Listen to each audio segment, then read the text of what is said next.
তুমি প্রেমিকার পিছনে ঘোরো, 15 বছর বয়স তোমার, 20 বছর 22 বছরে বাইক লাগবে তোমার। তোমার বাবা বিয়ে করা সত্ত্বেও সে তার যৌবন কাটাতে পারেনি তার বউয়ের সাথে, মানে তোমার মায়ের সাথে, তোমার জামা কাপড়ের ব্যবস্থার জন্য। তুমি বুঝো যুবক, তোমার বাবার বয়স এখন 40, সে তোমার মার কাছে আসলে আর অনুভূতি নেই, তার শক্তি কমে গেছে।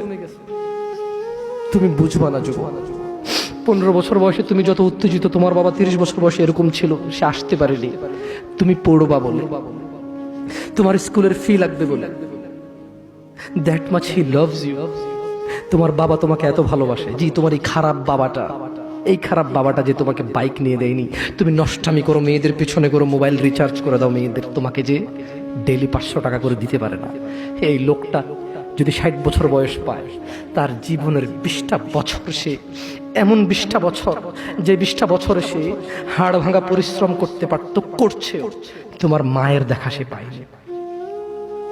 এমন মূল্যবান যৌবন 20টা বছর দিয়েছে, 50 বছর বয়সে দেশে আসছে। তুমি বিয়ে করে বউ নিয়ে আলাদা থাকো, তুমি বিয়ে করে শ্বশুর বাড়িতে যাও। তোমার বাবা দেশে তো আসছে, তার যৌবন আর নেই, তার ওই সুখ স্বাচ্ছন্দ্য আর নেই। তোমার যৌবন তৈরি করেছে তার যৌবন দিয়ে।